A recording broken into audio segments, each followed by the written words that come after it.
Welcome to Leapcast. I'm your host, Dr. George James. Leap stands for leaders, entertainers, athletes, and performers. And I'm on a journey to connect with high achievers and highlight their unexamined human moments. Tune in to learn how these high-achieving Leap individuals were able to reach their greatest potential, face their most difficult challenges, and embrace the human moments that helped them along the way. If you want to get the episode highlights directly in your email, then head to theleapcast.com right now to subscribe. All right, everybody, welcome again to Leapcast. I'm your host, Dr. George James, where we talk to leaders, entertainers, athletes, and performers. As you know, I'm always excited for my guests because I just love the people that I have on the show. And today I have a friend that we've known each other, I think going now almost 15 years, which is just amazing. She is just phenomenal. She has done so many things in her career. She's an attorney, a lawyer by background. But not only that, she is an author, which we will talk about. And she has served and helped so many people, including young folks, for the past 25 years. Nationally recognized. She is a professor in the Bloom Professor of Law and the director of the Juvenile Justice Clinic and Initiative at Georgetown Law. So my great friend, Kristin Henning, thank you for joining me today. Thank you so much for having me. Yeah. I'm as equally excited. Well, great. And you know, I try somehow to connect with my guests in one way or another. And one of the ways, today, I'm like, okay, what am I going to do? So I'm filled with a lot of Villanova pride. Villanova made it to the Final Four, and by the time that this is out, I'm hoping that I'll be able to say that Villanova is once again champions. And I know you're at Georgetown, and so, you know, there's always some Villanova Georgetown love and rivalry. And rivalry, hatred. No, we won't say that. Never hatred. No, there's always love. I almost went to Georgetown. Almost. It's not too late. Get that, you know, an additional degree. If they still want me. So, you know, we like to start off by being able to learn more about your Leap story, which is more of just understanding like your journey of how you got to where you are. And, you know, so we want to learn from like way back. How did you even get into maybe even your profession or on the way to your profession? So if you don't mind, please tell us a little bit about your journey. Yeah, so I come from a family of teachers and preachers who were committed to social justice. Okay. I think as a foundational piece, that's where I have to start that conversation, which means I grew up, you know, hearing my parents and aunts and uncles talk about race relations and the role of Black folks in America. And so I think I have a little piece of all of that in me. With regard to my passion for young people, my mother has a degree in early childhood education. And so I always was in that space, thinking about teaching young people and working with young people who were less well off or had less opportunities than I did. And that also comes from that spiritual space, right? That church space as well. Yeah. You know, really by high school, I knew I wanted in some way to work with young people who were living in impoverished communities. And by the time I graduated from high school, I was looking for ways in college, wherever I went, that I could get involved in the community. So my very freshman year in undergrad, at Duke University, talk about another rivalry. We're gonna add it all in there. Oh, right? We could be playing Duke. Who knows? All right, there's all in there. You could be playing. It's all in there. But you know, so you know, a freshman at Duke, I had an apprenticeship at the local prosecutor's office. Wow. And it was the juvenile prosecutor's office. And I will never forget the day that I walked into that courthouse to meet the prosecutor. And as I turned down one of the hallways, I saw a line of children chained together.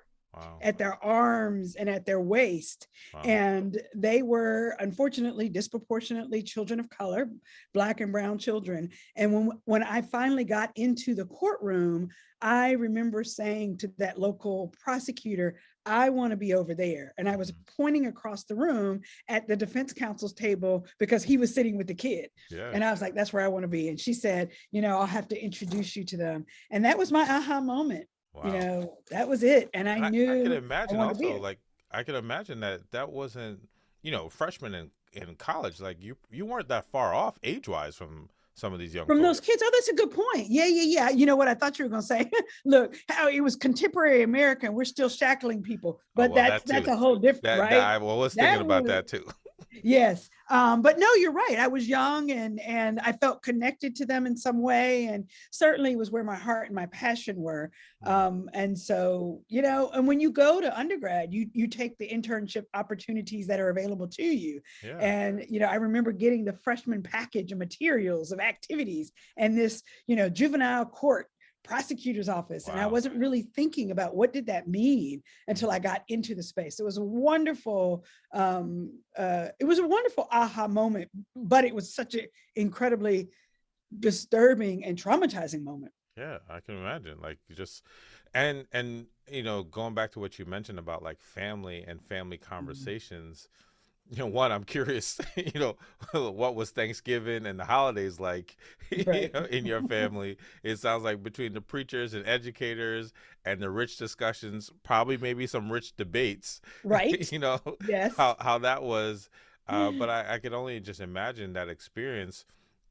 And so with that, like, can you reflect on any like early conversations with your family that stand out for you?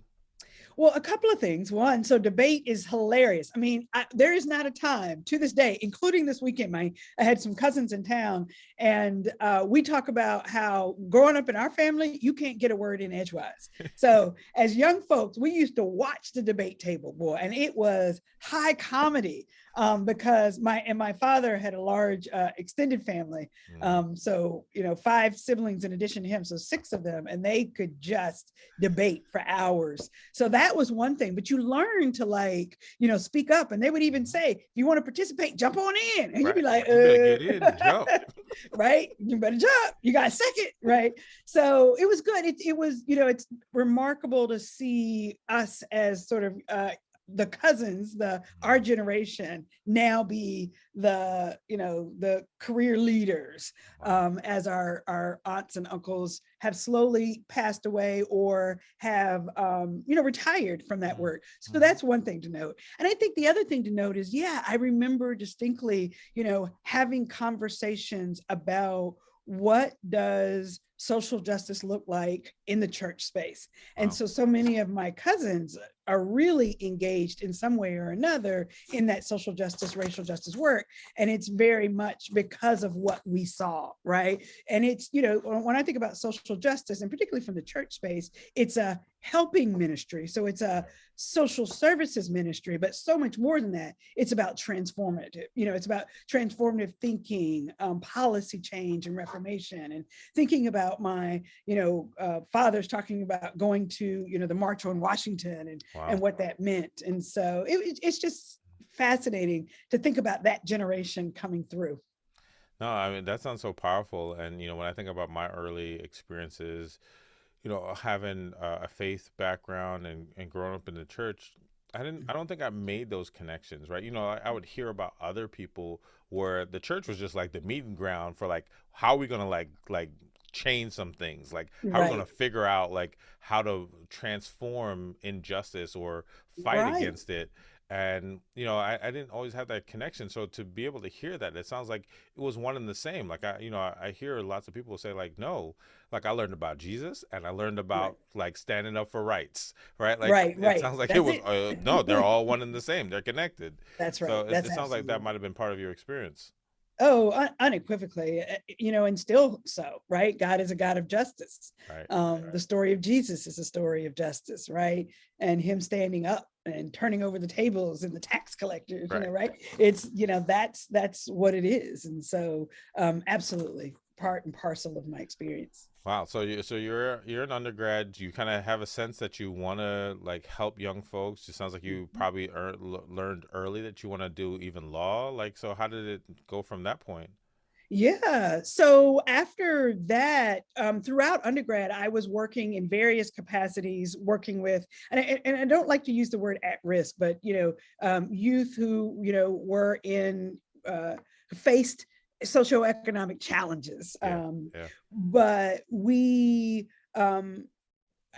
everything from working at a neighborhood recreation center while in college with young people, doing after school programs with young people. We even tried to start a Girl Scout troop in one of the housing projects, which really, I got to tell you, that sort of middle class, Girl Scouts model doesn't match well onto the, the urban housing project. That's my opinion. I'd be curious what others would say about that. So we ultimately, after about a year or so of that as a pilot, we didn't do that anymore, but I was constantly engaged in young people's work. So, but then for law school, by the time I got to my junior even year of college, I was certain that I wanted to go to law school. By my senior year of college, I knew that I wanted to go to a law school that would allow me to specialize in youth justice work.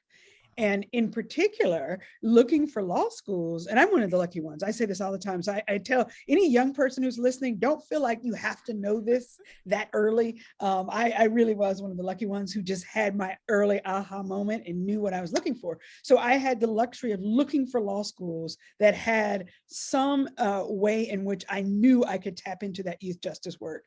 And in particular, by then, I had learned about clinical legal education, which means it's like doing, imagine you had a clinical, as a psychologist, right? But like as a law student, I would take a clinical course in law school, which would allow me, even as a student, to represent young people in abuse and neglect cases, delinquency cases, and special education cases. And so I ended up choosing law schools that had clinical programs for children. And I did that. I actually ended up going to Yale Law School, and I got to do all three of those. What was great about going to Yale, aside from it being, Yale in a wonderful place, was that no rivalry there. I have nothing. I just got respect for nothing for me. No Connecticut ties. Philadelphia's close. Yeah, no, I got some Connecticut people, but respect to Yale. But what was important was that it's in Connecticut, and Connecticut had a student practice rule which allowed law students all over the state of Connecticut, under the supervision of a law professor, to be in a clinical course as early as your second semester of your first year. That's pretty rare. So I teach at Georgetown. We have a phenomenal clinical program at Georgetown as well. But my particular youth justice work, we do in our third year. Right. And so I say that to say that I was able to do a clinical course all 5 semesters, my last 5 semesters, which is huge. Law school's 3 years, and 5 of those 6 semesters, I was able to do live client work in addition to my traditional work. So it was phenomenal. So for me, coming out of law school, I had like these experiences that I could build upon. And I ultimately came out and applied for a fellowship called the Prettyman Fellowship at Georgetown Law School. And it was yet another 2-year clinical, opportunity to represent kids in the nation's capital who were accused of delinquency. So I did that, for 2 full years, and it was phenomenal. Working in a fellowship capacity for folks who are thinking about this was great, because you have a small caseload, good mentors, really a long time, resources and time to devote to your clients. And so that's how I got my, my feet wet as a lawyer. I mean, it sounds amazing in terms of just, we know some people who are kind of out there, and I tell this in lots of different ways, where there's some people who really gravitate to saying I'm an expert. But when you look at their track record, they really don't have what it would take to even try to use the word. And then there's some folks who they've been in the trenches, they've been doing the work, right? You don't even recognize how early they've been doing it. And it just sounds like that's what your situation has been, right? That Yeah, you've been in the trenches doing the work all the way from freshman year of like college, right? Like it's of true. your connection, your calling, your just knowing like this is what I'm supposed to do, and then being able to follow up with that, and then deeper dive into the clinical work, and then the fellowship. I mean, it just sounds like it probably had to really fine tune your ability to do the work on such a high level that, like when I think about even my own career, like I remember like starting my master's program, and it was like maybe a month in, all right, time to see clients. And Yeah. like where some Yeah. people, they, like you said, they don't see until a year in, where they get a lot of theory, and then Right. like you can practice. No, like let's start seeing people right away. Let's balance the theory and the actual practical work. And so it just sounds amazing that you were able to do that, and I can imagine how that probably shaped some of your career.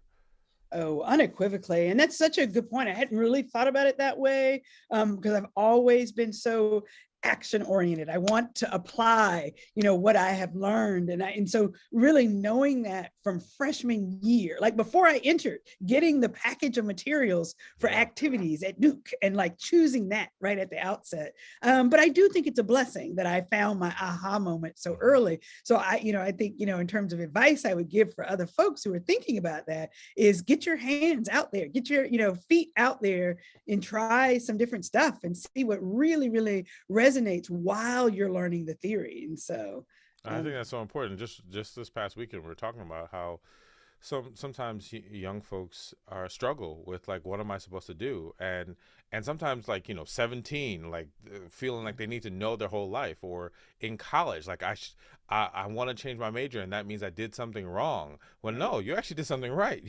You're able to make that transition. And I guess for you, I'm assuming this, but I'm wondering, like, what was it like for you when you were making these decisions? Did you have like support? Did you have people you can go to and talk to about this as you were on your path? Great question. So in my immediate, I'm trying to think this through, but I think in my immediate family, I was the only lawyer. Like I said, we had tons of preachers and teachers, but you know what I say about preachers, everybody, who wanted to be a lawyer, Right, or had to reach that fork in the road and choose which way to right, go, right. because the issues are so overlapping, and the Mhm. skill sets in so many ways. So I definitely had a family that was excited about what I wanted to do. Extremely supportive, happy that I wanted to make a difference. And so I will say, though, when I first got out, or as I was thinking about law school and thinking about a commitment to service, my parents would say, but don't you want to make some money? Don't you want to go to that big law firm and make some money?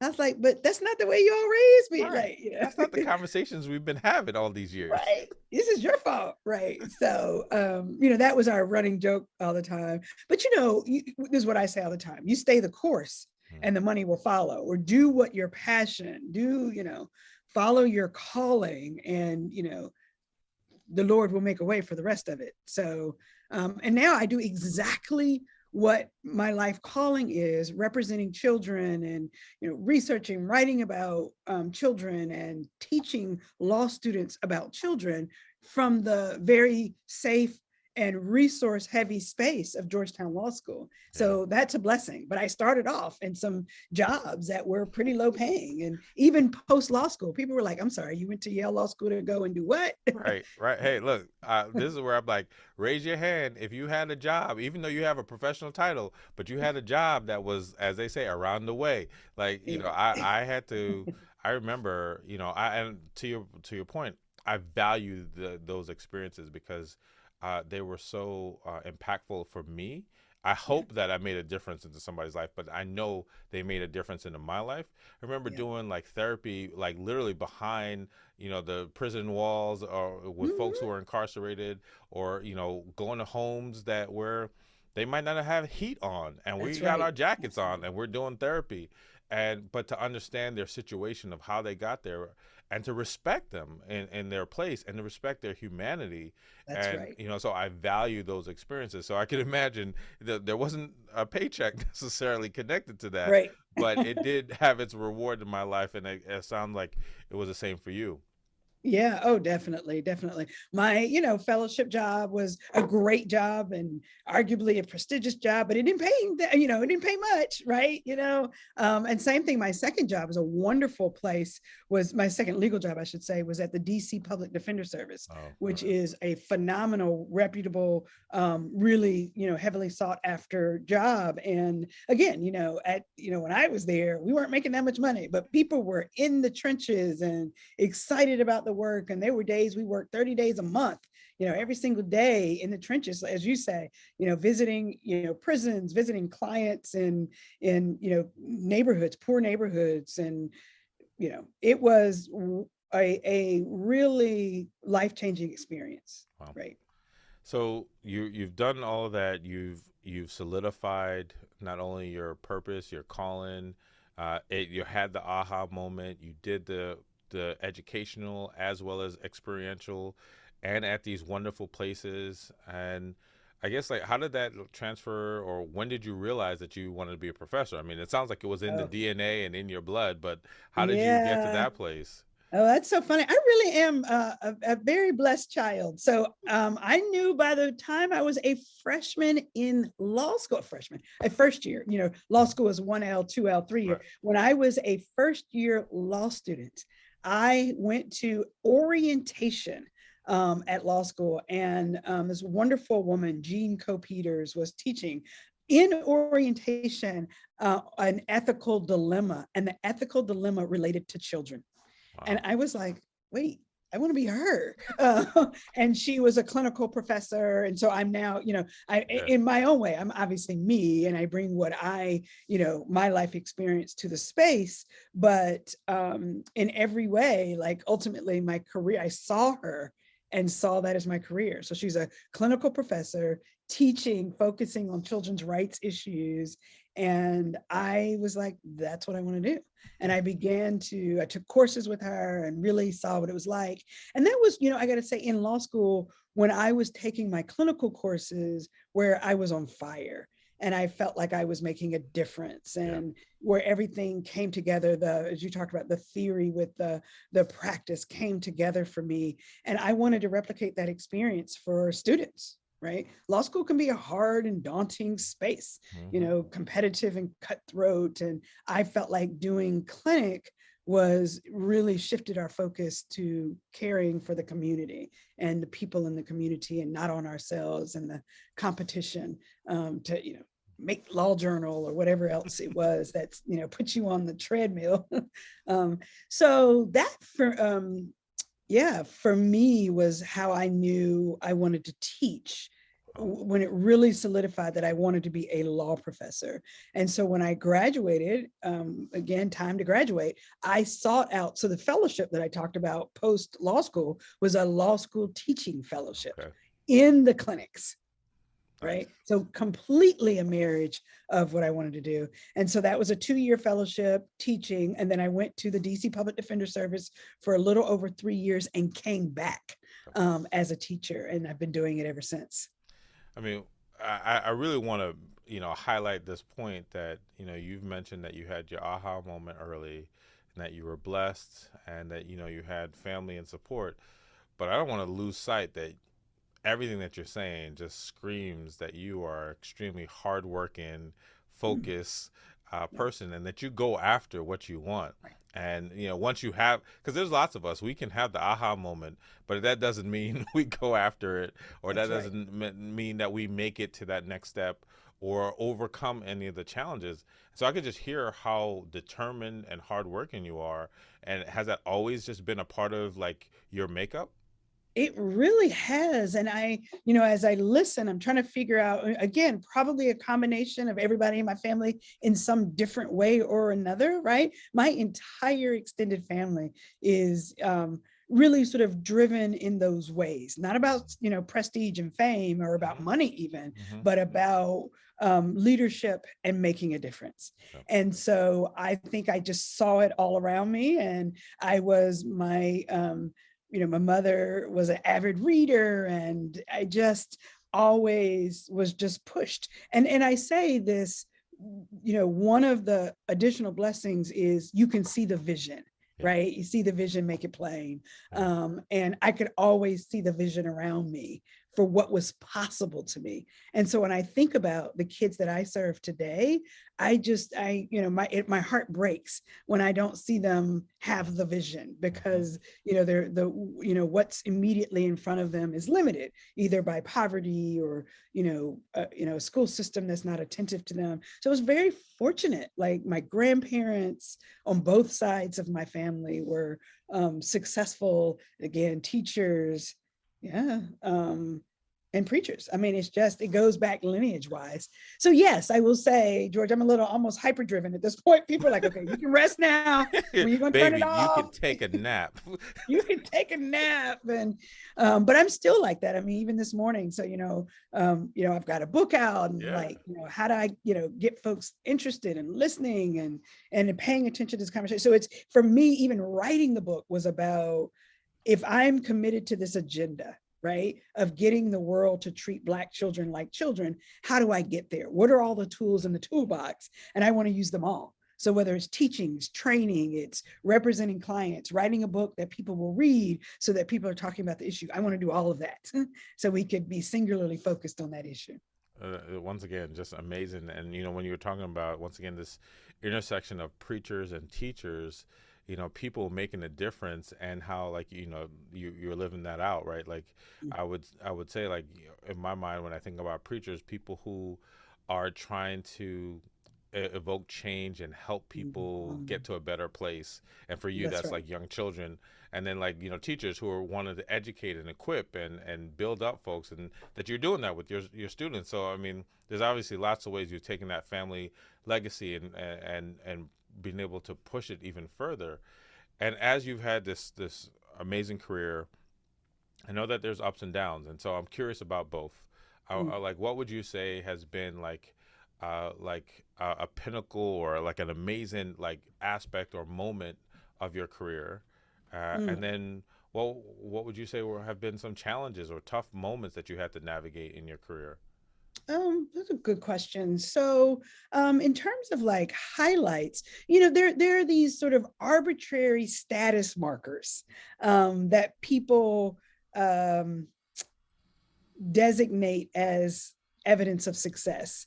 And so, but they still matter, right? Like arbitrary or otherwise, right? So I've had a couple of those that for me were pinnacle moments. I do research and writing in addition to direct representation. And one of my law review articles was cited by the United States Supreme Court in a case. Nice. And I was like, oh my God, this is a moment. This is a big deal. That's awesome. That's a big daggone deal. I think another pinnacle moment, my book, The Rage of Innocence, How America Criminalizes Black Youth, was reviewed on the front page of the New York Times Book Review. I saw that. That was also a cool moment. That was a boom boom moment. And when you like wake up in the morning and people from East Coast to West Coast are texting you, I just opened my newspaper, you're in the paper, like that. And again, like, I'm very humbled by the fact that they're important moments, to the extent that they get your work read and applied on behalf of indigent and Black and brown children who are disproportionately affected by our juvenile legal system. So I want to be clear about that. That's the value of a moment like that. But career-wise, though, also, I mean, we're talking real talk here, right? It's also a status marker as a Black woman, right? To say that a Black woman can be cited, in a Supreme Court case, or has a book that, gets some attention. Those are status markers that transcend your value in other spaces, white spaces, which it shouldn't be, right? Like, I should just be valued because I'm smart and I'm contributing and I'm doing the work on the ground, but people don't pay attention to you until those traditional markers happen. And then it's like, and we've seen, a lot of that, recently, the confirmation hearings of Judge Ketanji Brown Jackson, and I just just some of the questions of how, I mean, this just across the board, even like, this woman is brilliant. She's done the work, and like, to me, like, regardless of what political side you're on, like, just looking at the facts and how oftentimes people of color, people of various cultural backgrounds have to jump through lots of hoops, and we know that is true also for Black women. And so I was really curious, and I'm glad you highlighted a little bit about that. But I'm curious about, and we'll get to the lows a little bit after this. But Yeah. how have you navigated as a Black woman who has been determined and focused and blessed, like in a space that doesn't always leave room for Black women or other That's people right. sometimes?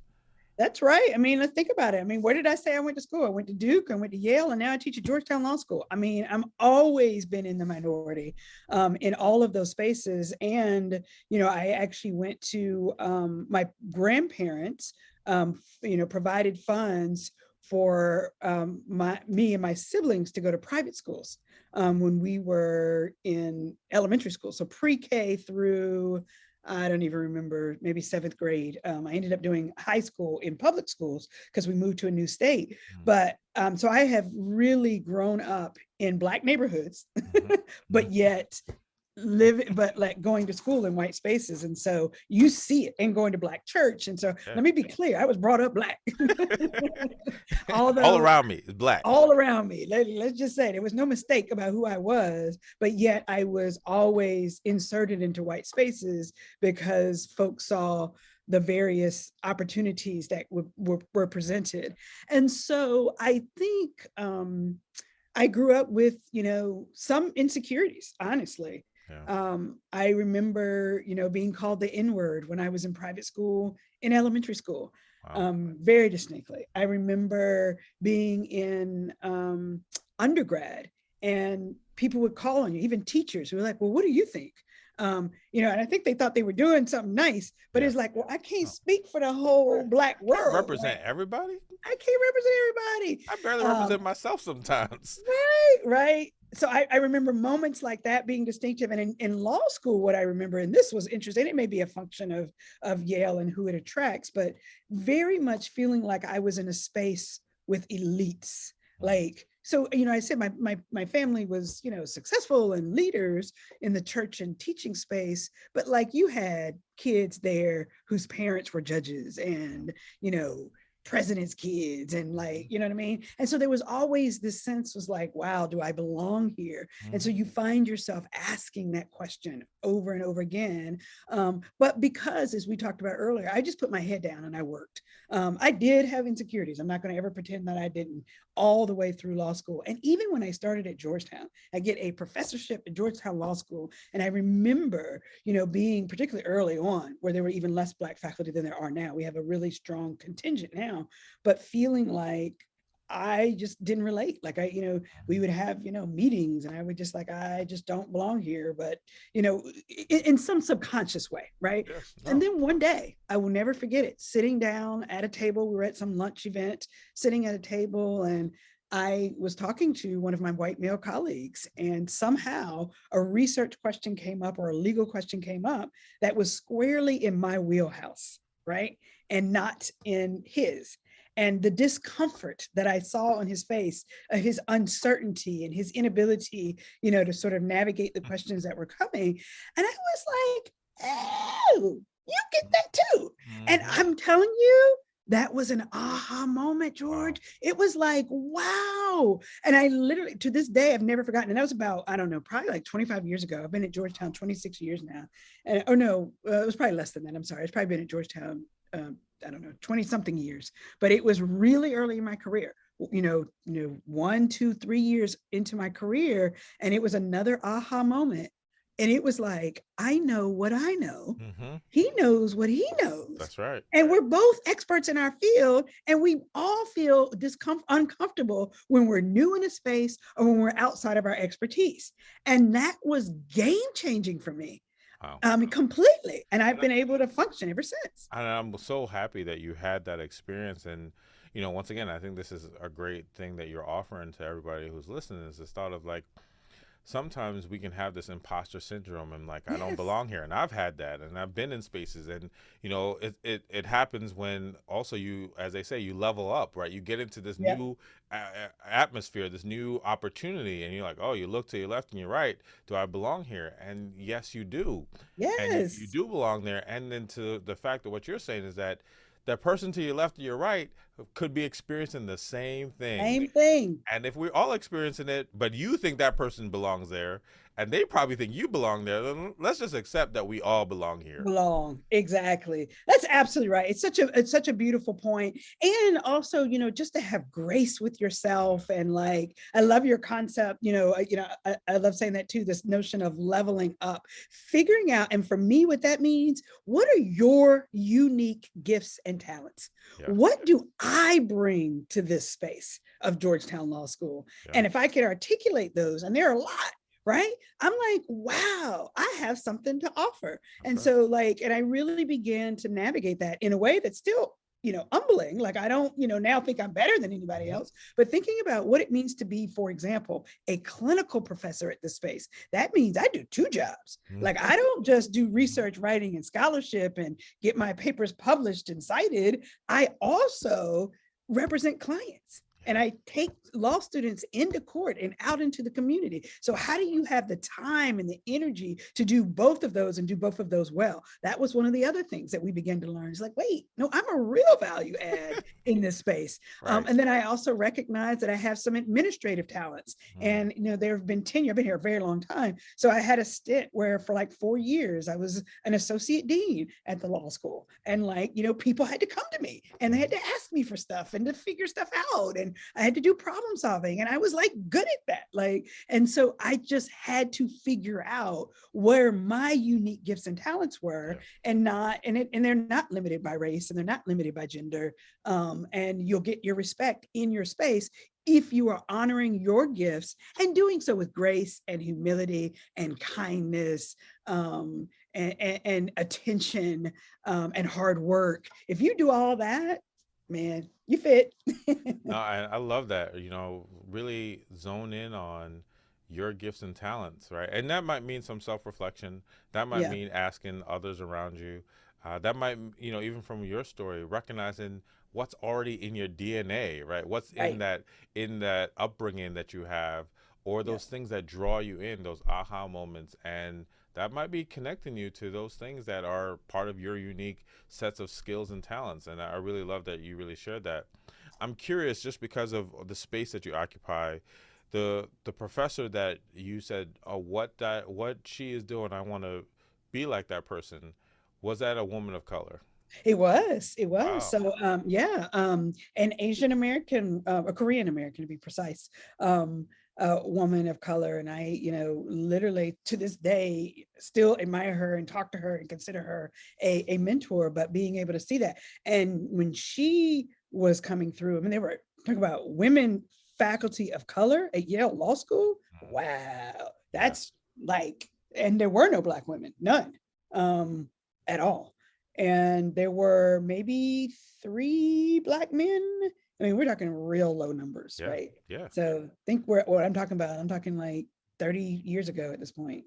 So And I bring that up because there's lots of talk about representation and how it matters. And I know it matters for me when I see somebody who looks like me or almost looks like me or yeah, just looks a little bit different than like yeah, what yeah. is like the high majority. It feels like, okay, there's space for me. And I can imagine then for you now, with all the work that you've done, you probably occupy that space for so many others. I can Oh, imagine people just yeah. coming in and taking your class or classes or going to clinic with you. That has to be meaningful for people. I imagine they have shared some of that with you. Oh, unequivocally. And at Georgetown, I mean, one of the benefits at the law school is now we have like really, for lack of a better, we almost have a posse.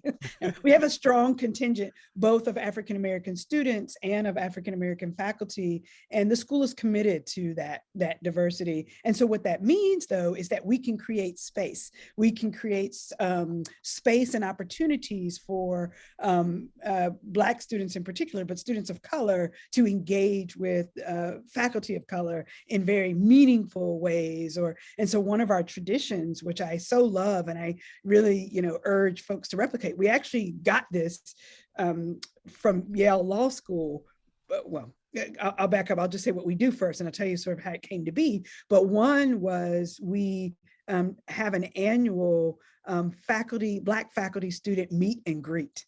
Nice. Where we go off campus and have all of the, the folks, affinity groups, right? A meeting of the faculty and the Black students. So you could see from freshman, I keep saying that, year one, first year of law school, that there is a community of folks who have been through similar life experiences and can help you support and navigate you through this experience. And so it's been a blessing. I've hosted that a few times at my house. And I say it ties back to my own law school experience because one of my good friends,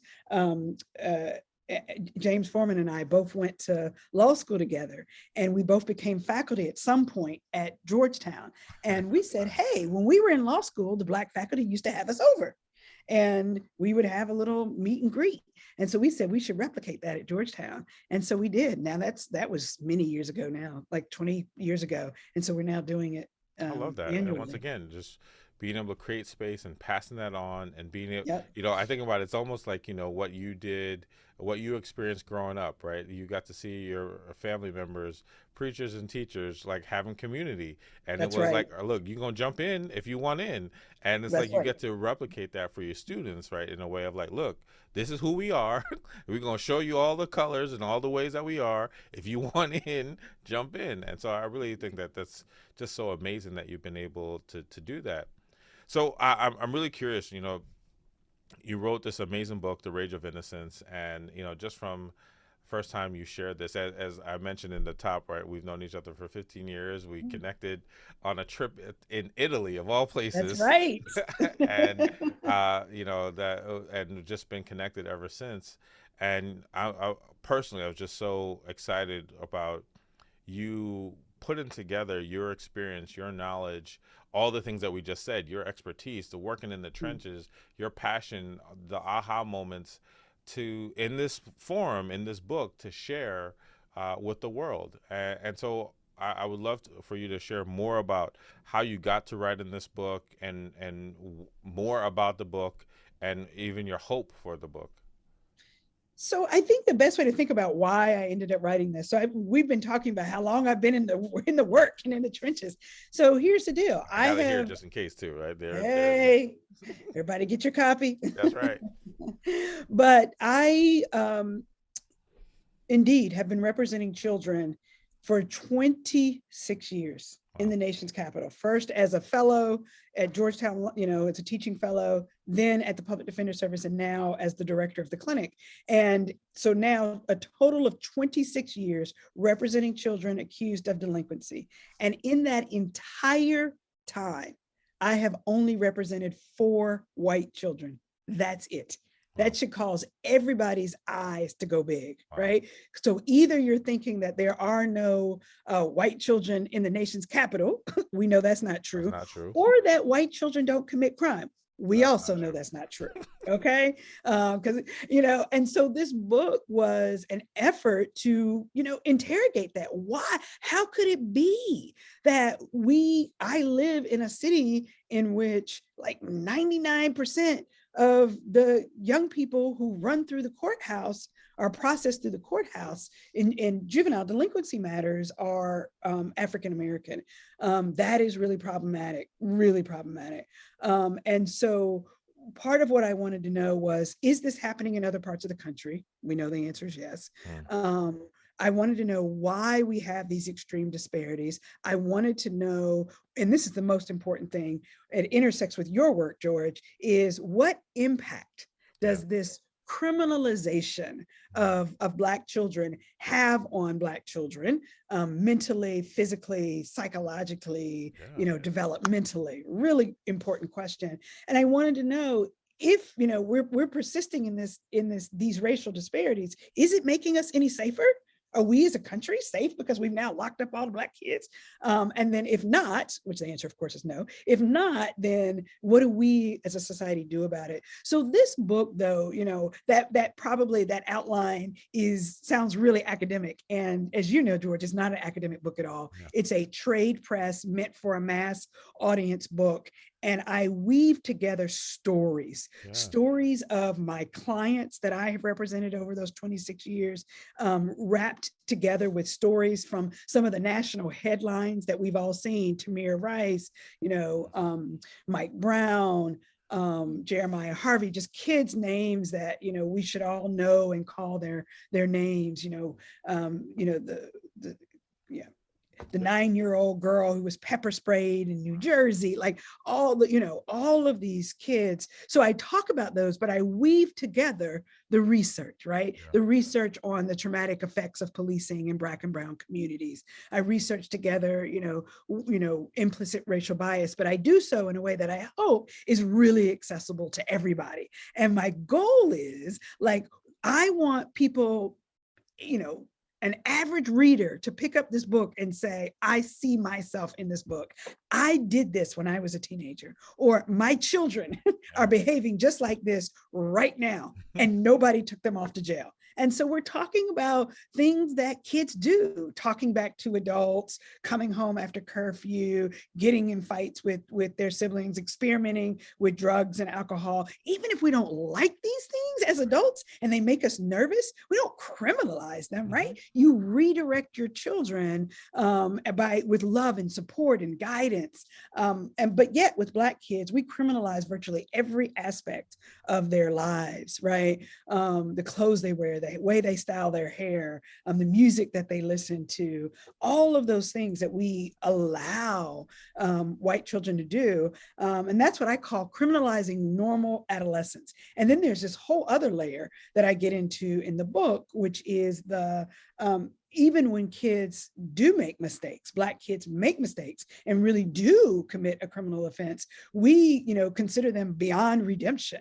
Whereas a white child like Kyle Rittenhouse, right, takes 2 people's lives and, severely injures another. And we not only give him due process, an opportunity to explain himself and show how he got in over his head as an adolescent and had to defend himself. We gave him that privilege of adolescence and the mitigation of adolescence and found him not guilty. Tamir Rice, less than 3 seconds playing with a toy gun and he gets shot dead. Less than 3 seconds. It's just a radical difference. And so I expose some of that. And then I talk about policing in America, particularly the policing of Black and brown youth. And when I say policing, I talk about policing in the blue uniform, but also policing by proxy, I call it, which is, all the ways in which all of us as civilians police Black and brown children, because we walk through a park and we're afraid of them and we call the police when they're just being kids. So it's just so powerful, one, all the experiences you've had and the stories and unfortunately the losses and the deaths and the murders of so many, young children of color and so many Black children. And, I think about it, my wife and I would have this conversation, especially over the past few years where, we have a daughter and a son. Right now they're 11, my daughter, and my son 9. And in particular, we know violence happens or criminalization happens to both boys and girls. But there was a story, lots have been in the public around young boys. And we talked about how at age 4 or 5, he's cute, right? Oh, he's so adorable, right? But then by 11 or 12 or even 9, that's right, he's no longer cute, right? That he's not perceived as cute. For us, he's cute, he's adorable, he's all these things, but he is already seen in as an threat. Adult or aggressive or threat, and how now that shapes all these things that we have to talk about and these additional worries. And this is for us and our family, but for so many people. And whether it's your child or your nephew or niece, whether you're a godparent, whether you're a community member, to feel that communal anxiety and That's worry, right. and how pervasive it is, and how, what you're saying, that just not allowing, just young people to be young people, right? That you might like, Right. I love when you said, like, you might not like what they do. And there's some things that we know young people do that we don't like That's what they right. do, but that doesn't mean that they're a criminal, or that they Right. can't, even if they did something wrong, that they can't recover from that. And so it just sounds just so powerful what you've been able to offer. Yeah. No, I think that's right though. It's just it's sad. Um, the grace and the privilege that we don't give to Black kids. And so you're absolutely right. Every single Black parent has no choice but to give the talk, Yeah. as you described, right? There's research demonstrating also your point about adultification, research demonstrating empirically that police officers perceive Black children as 4.59 years older than they actually are. And even among civilians, they perceive Black children as 4.53 years older than they actually are.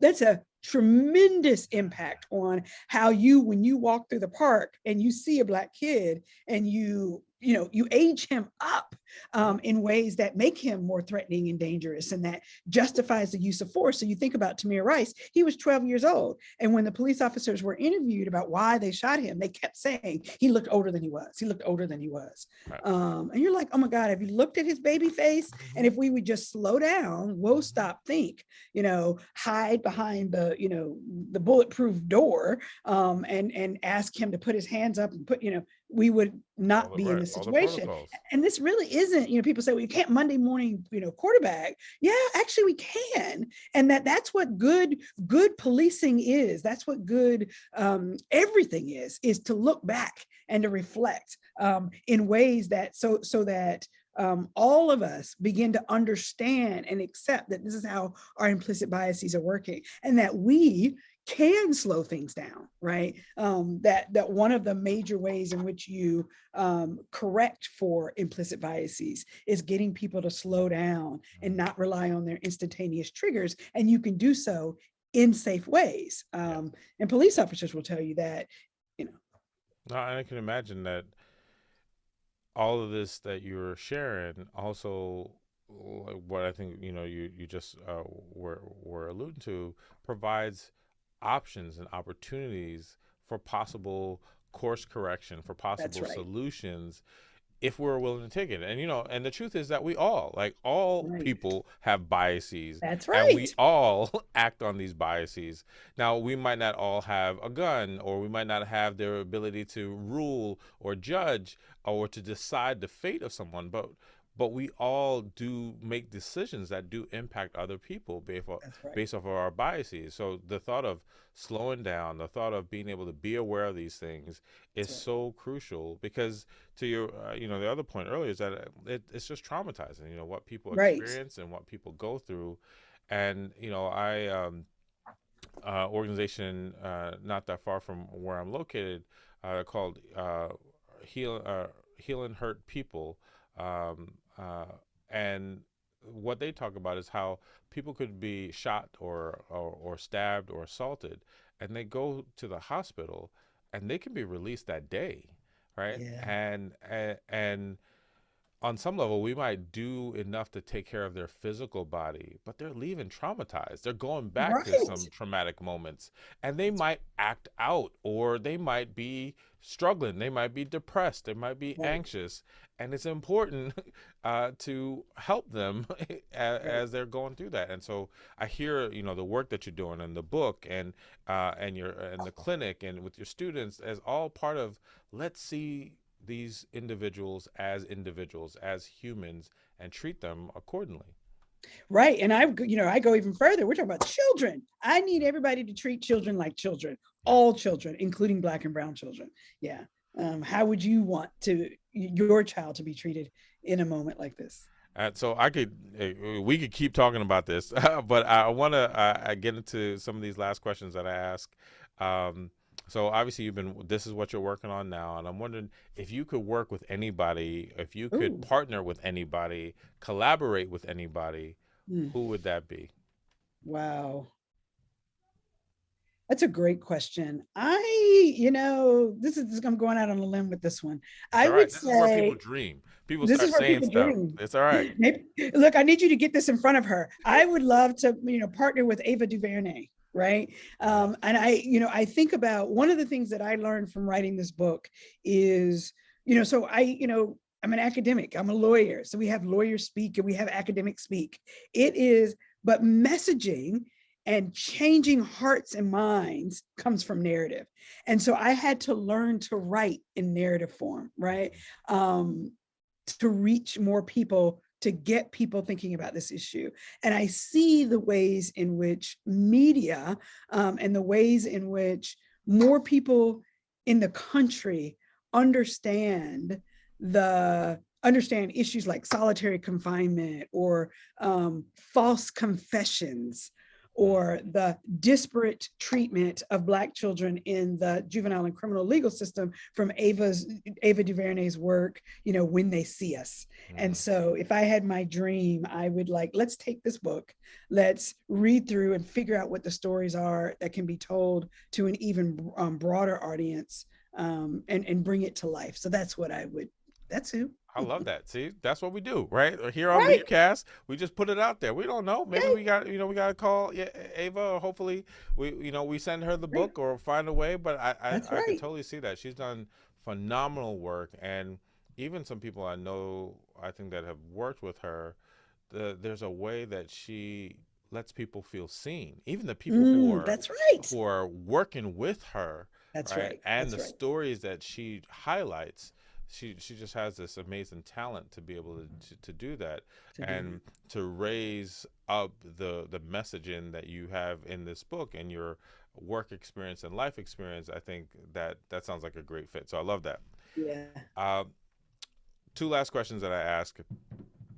What is your definition, or how would you define mental wellness?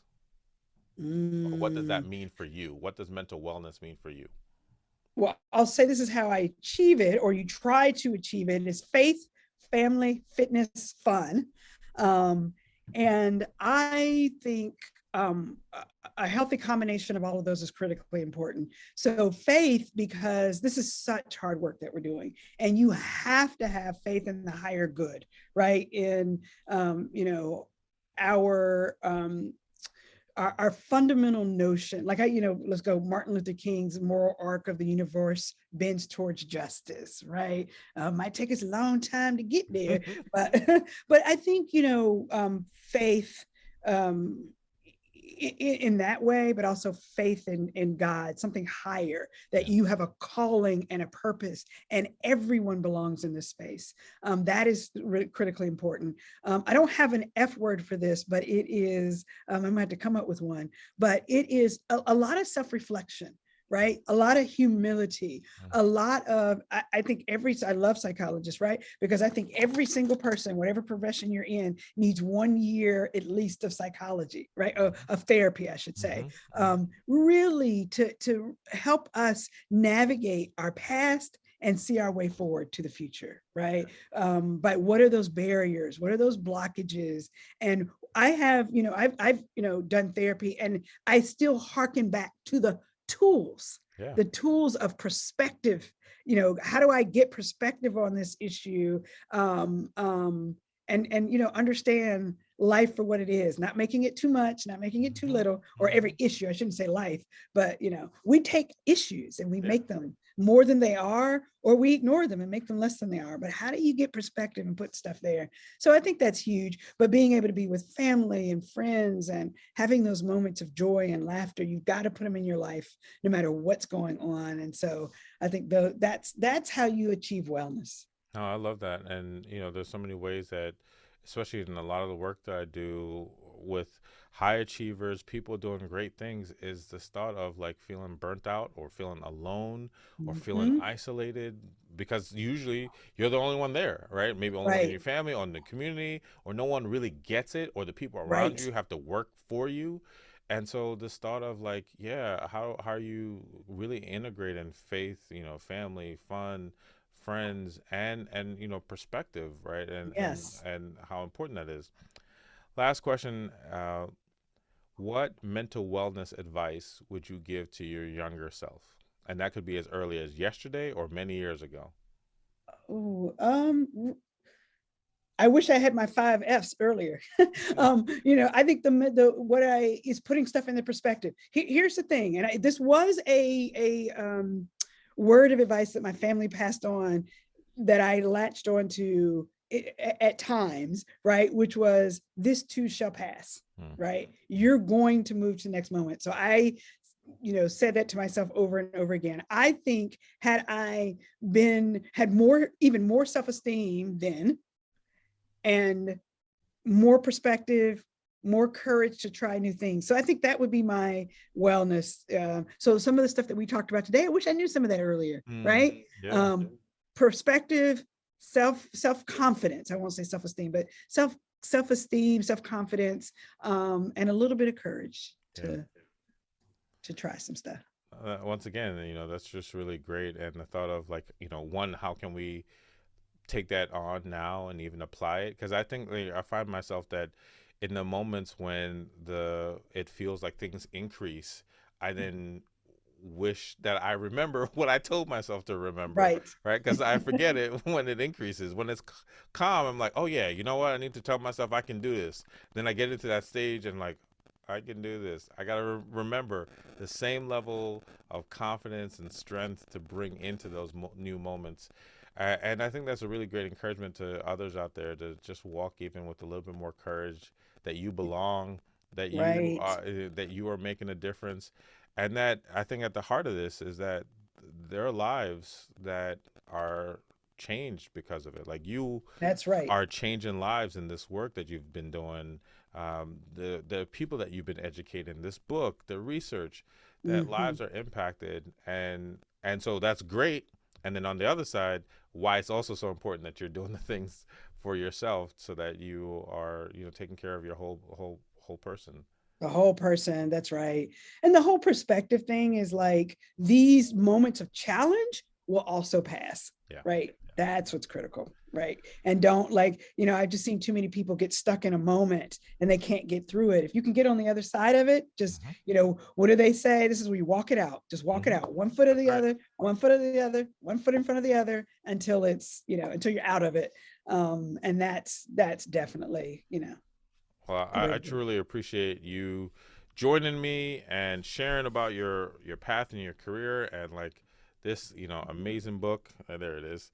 it. And before we go, I'll just ask: is there anything that you haven't shared that you want to share before we end? Well, yeah, I remember you and I met, and I was married at the time, and my husband, has since passed away, and I know he's shining down, and Yes. I think about, this notion of getting through difficult moments, right? Getting on the other side of that, and seeing us. We met in Italy with him, like how many Yeah. years ago? 15 years ago, and here we are, still friends on the other side of that. We journeyed Yeah. through that together, and so I think that's one of the greatest testaments that, particularly as we're in a pandemic and so many people have experienced losses and grief in some way or another, that there is love and joy even in those moments and on the other side of those moments. So steadfast, hold on, and I'm hang glad in. you brought that up, because I've been thinking about him our whole conversation. I've Of been thinking course. about the connection and his ability to just give, and being so just smart and thoughtful, and to see the connection between the two of you, Yeah. and how you've carried on so many of the hopes and dreams that you both have shared, and that our connection has been able to maintain. And that's That's what I right. appreciate about these conversations I get to have with these amazing people, that somewhere or another I might have a connection with, some stronger than others. And I'm so grateful for our connection. I'm grateful Yeah. for what you're doing.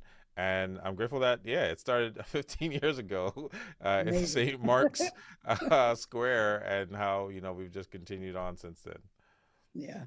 Excellent. Well, thank you for joining Leapcast. Thank you for sharing. I wish you all the best. And, hey, we'll see when Ava and you, That's right. and go forward. And so thanks again for being here. Wow. What an incredible ride we just went on with another great member of the Leapcast community. I appreciate you listening and hope you got some tangible value from the episode. Please let us know what you think by leaving a comment, rating, and review. As always, please don't forget to subscribe wherever you listen to podcasts. This is Dr. George James, and I'll see you next time.